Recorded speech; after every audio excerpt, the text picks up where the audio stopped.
Good afternoon. This is Kathy here at Allure Spa and Wellness Center, and I'm the um, social media and marketing manager here. Normally today you would see our spa manager, but she's out sick today. So we ask that you guys, extend your prayers for her that she has a speedy recovery.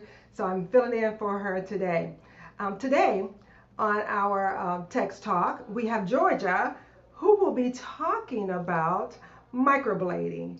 Georgia does so many different services and treatments here at the spa. She also does treatments that cover the, here we go, laser treatments, facials, BTL skin tightening, Opus skin resurfacing, M-Sculpt, and Cool Sculpting. But again, as I said today, Georgia will be focusing on one of her specialties, which would be microblading. So I'm going to be turning the camera over to her. But listen, if you have any questions for Georgia today, make sure you ask those and Georgia will answer those right here on camera. And if you don't get a chance to ask while we're doing the broadcast, feel free please to still pop your comments in the section and we will get those answered for you. So again, I'm Kathy Richardson, the social media and marketing manager here, and welcome to today's text talk. So Georgia, Hi. I'm going to turn it over to her. Thank you, Kathy, for You're that welcome. wonderful introduction. I'm Georgia, and microblading has become a huge conversation. I feel more than anything in these last like 5 or 6 years. Um, if you're one of those that wake up in the morning and spend a good hour on making your eyebrows look perfect and balanced, microblading is something that has helped a lot of my clients make their mornings better. Yes. Sorry. Good. Sorry about that. As I was saying, microblading has made a lot of our clients' mornings a lot more enjoyable. Instead of spending an hour trying to balance them out, they're spending 5 minutes and they're out the door. So it's a huge time saver. For those that don't know what microblading is, it is we use a technique where it creates a single hair stroke that mimics the hair stroke. Sorry. It mimics the hair stroke, creating the eyebrow. A lot of times, what I do is I usually work with the client and just listen to what it is that they're expecting and what they want, what they'd like to see. And we spend a lot of time chatting and just looking at ideas, photos, and then working with their face and bone structure to create the brow that works best on their face and features. It's a lot of fun. It's a lot of time. It could be a little scary just because something new that you're doing on your face, but definitely it's well worth the the conversation and the time that we take to make sure everything is balanced and looking up to your standard, right? I don't touch your face until you say yes. Again, microblading is a semi-permanent tattoo. You hear tattoo and it sounds a little scary, but what we're doing is we are creating, I know I'm repeating myself here, but we are creating these tiny little hair strokes and implementing pigment into that little hair stroke. So we, after we're done creating the eyebrow, we use Tina Davy pigments, which are a godsend. I absolutely love working with Tina Davy's pigments. They are so easy to work with. They have a wide variety, so I can do anyone from like blonde, redheaded, going gray to really, really dark hair. Um, and so we have all the pigments here that we work with. Um, with you to see what complements your skin, um, and then we go from there. And so there's two there's two sessions to the microblading. The first time you come, we pretty much do the eyebrow. A lot of times people are really scared because they don't know which direction to go. So I always work with them and we do a really nice eyebrow, and then when they come 6 weeks later, you come back for the perfecting session, and that's where you're really like excited and you're like, okay, I want to go darker, we can go bigger, fuller, um, and sometimes you're just okay with how they look, and we'll just go over some of the lost pigment. And when I say lost pigment, a lot of times what happens is there might be some bleeding that occurs, and it's only from like blood thinning or things like that. So with that being said, definitely talk to your doctor if you are taking aspirin, anything that thins the blood. It's something that you would have to talk to with your doctor to get approval to get off of the aspirin before coming to get your treatment done. And we would need like a consent form signed letting us know that we're okay to perform. Do we have any questions? I feel like I rambled. No, you're good. Nah. We actually do have some questions, Okay. but we also have some before and afters. Okay. So those who are actually watching via YouTube or Facebook, Okay. they'll be able to see those pictures. Yes. Oh, and that will be nice because then I can kind of tell you what kind of what's the word? Like what method I used, because we have microblading that's done with the blade, and then my favorite is when we do combo. So we'll do the blade with the machine, in which does a lot of shading, so it helps give your eyebrows a more three-dimensional. A lot of people who come here with absolutely no eyebrows, it's a really good. Yes, these are, I remember her. This was done with microblading. So you can see here single stroke hairs. She had nothing before, and she really wanted to be able to just wake up and like go to the grocery store without having to worry about her eyebrows. And again, those who are on Instagram, you'll be able to see those pictures once we post them into social media. But currently, only those on YouTube and Facebook can see them. Okay.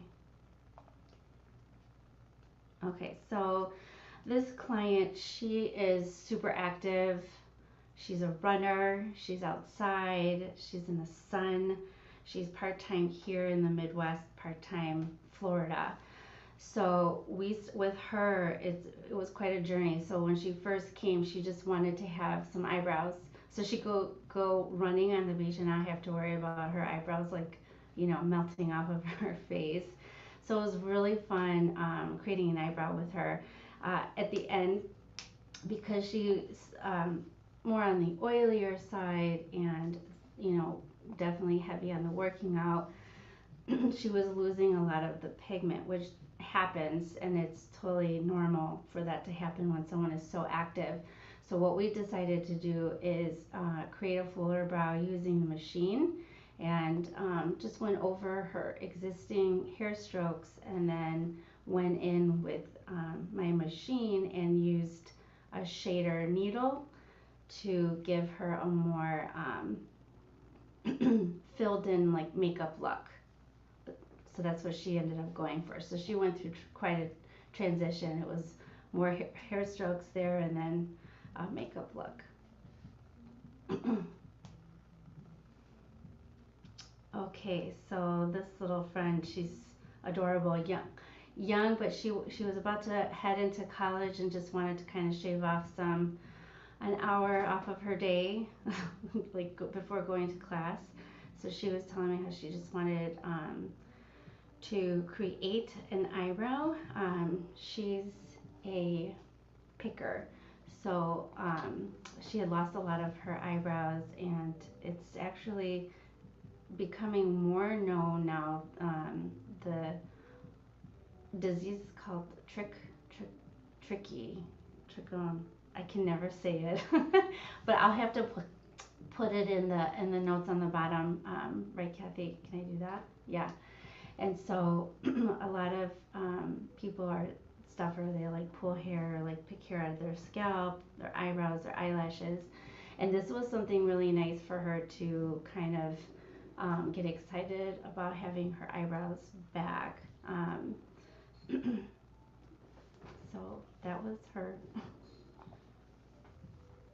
Um, this was a recent photo. She wanted something again, wanted to have eyebrows again. She was hoping that the gray would go away, but in this circumstance, I do not get rid of your hair. Whatever hair you have there that's part of your natural eyebrow, we keep it. So we worked best with a pigment that complemented her. You can't see her hair really in this photo, but what we did is we complemented with her skin tone, her hair. She does color it, so we kind of have to like go with the most natural hair tone. And this was the best pigment that was fitting for her. Something natural. She could wake up and go to this again.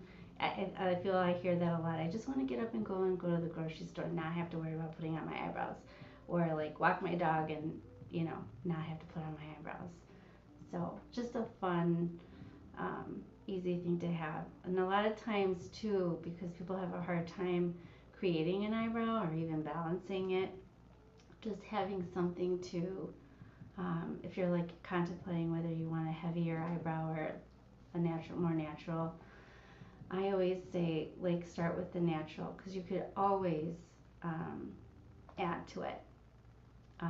By either putting your makeup on, or if you're just like, no, I just want to have a makeup look, you have that time to like kind of process and think about it after we do our first initial appointment.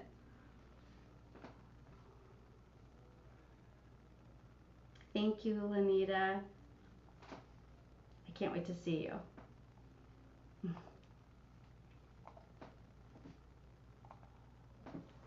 How many sessions would I need to have? That's a really good question. So initially, we would set you up for 2 appointments. Your first session, and then your follow-up session, which we call the perfecting session. This gives you, and it's spaced between 6 to 8 weeks. We want to make sure your skin is healed in between your treatments. This gives a lot of our clients time to process having new eyebrows. If you see our gallery, a lot of clients that have come here have started with absolutely nothing. So it is a big adjustment going from no hair to having a full set of eyebrows. Obviously, everybody has a different comfort level, so I don't want to take that away from those who are confident. But almost always, you come back for your perfecting session 6 to 8 weeks when your skin is healed, and we just kind of like add whatever it is that you needed, whether that's more hair, more volume, darker color, or just reviving some strokes that maybe have faded.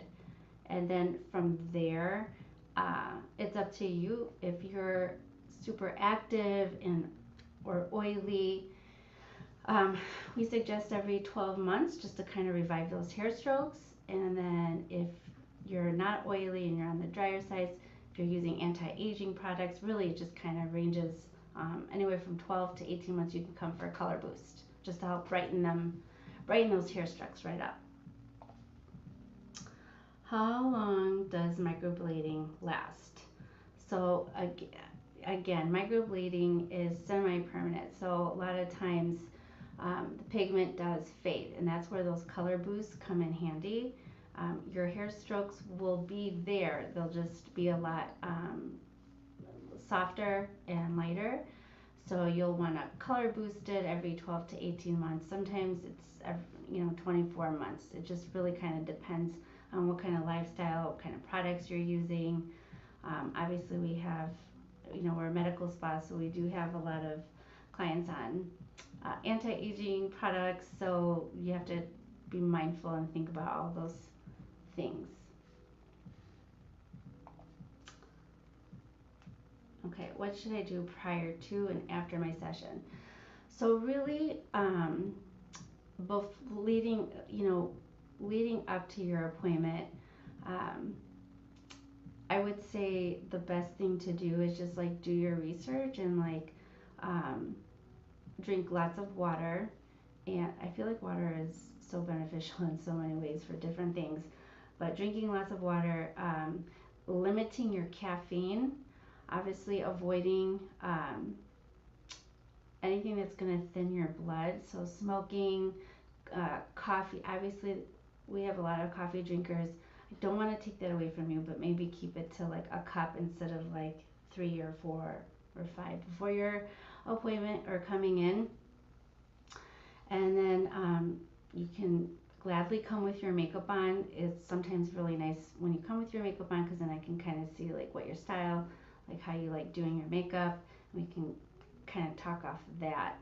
Afterwards is very important. So there is once you leave here, I always use a product to protect your eyebrows because we don't want anything, dirt, debris, any pollen like attacking your eyebrows while they're open and healing.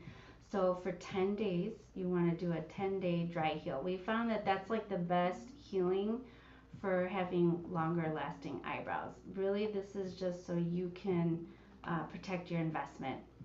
It seems really difficult, right, to keep them clean, but really what you're doing is just avoiding putting makeup in your eyebrows, avoiding any steams, saunas, swimming pools, avoiding the sun as much as you can.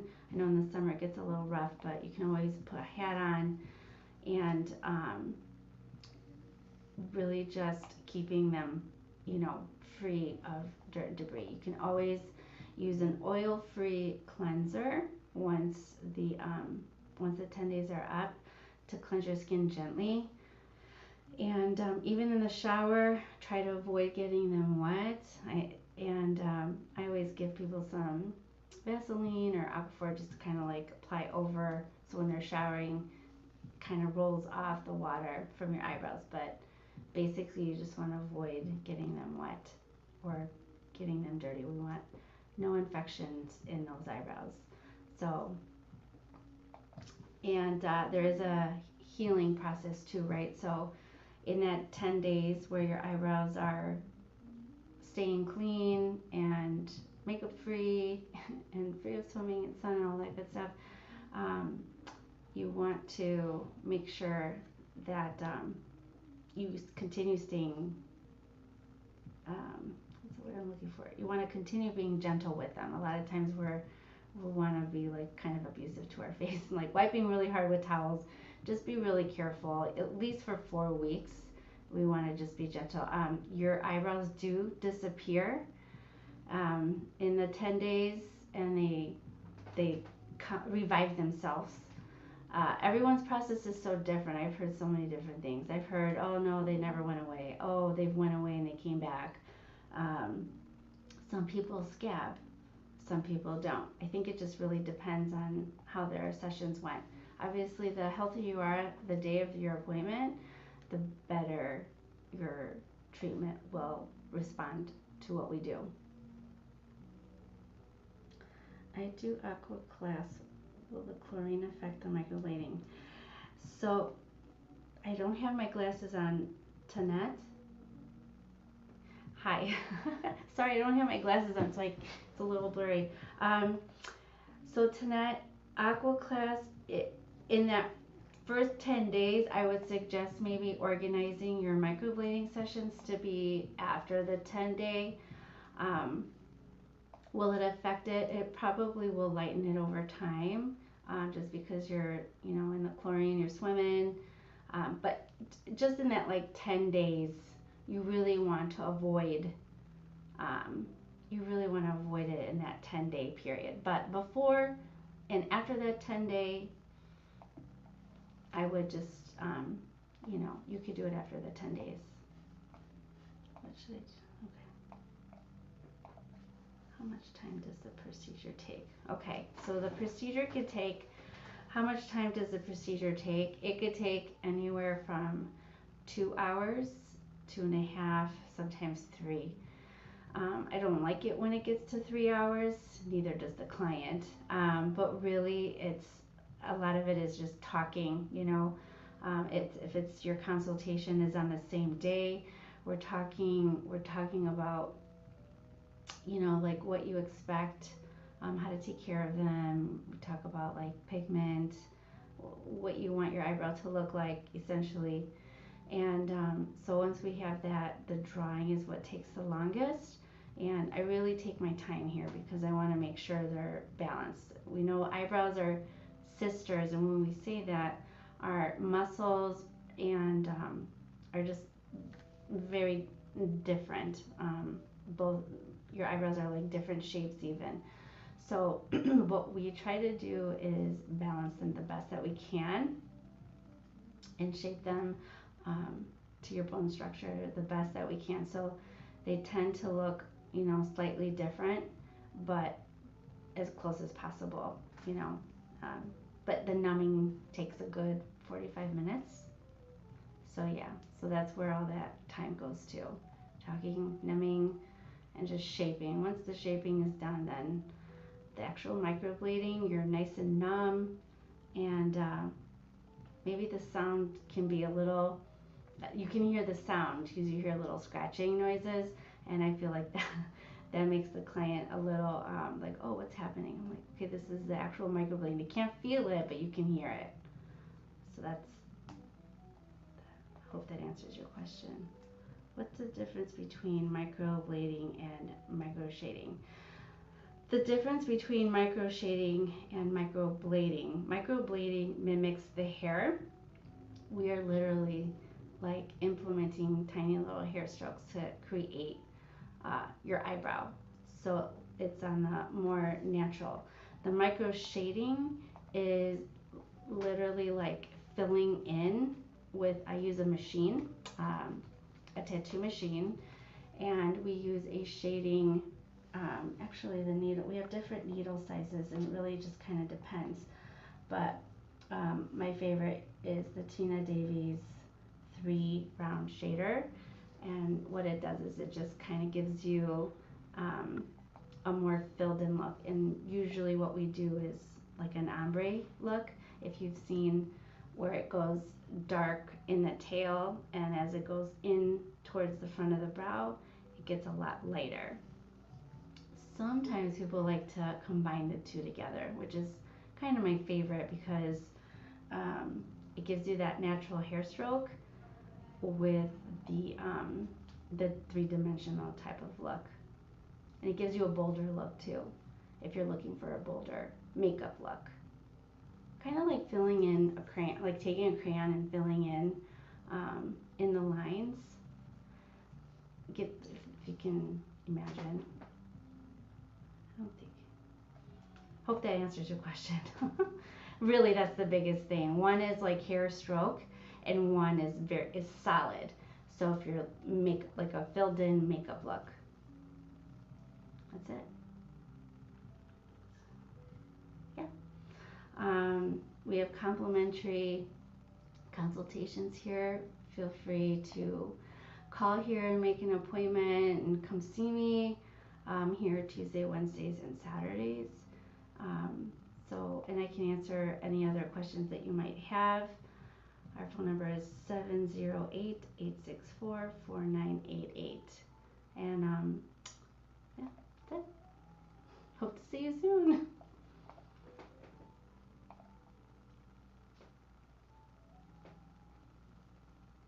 Good afternoon, Paulette. We have another question, I think. Hi, Darlene.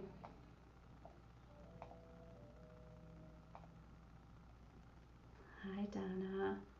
Thanks for popping in, guys.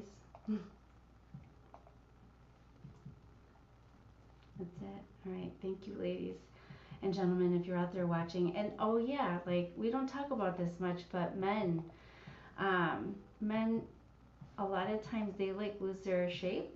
So, guys, you're not excluded. You should definitely come and have a conversation, and I can definitely help kind of revive those eyebrows. You know, you lose a lot of that hair as we age, so I can help kind of revive that hair without it looking like it's, you know, drawn on. We can definitely work together and create a nice healthy looking eyebrow for you. That's it. Have a good day, guys. Thanks for coming in.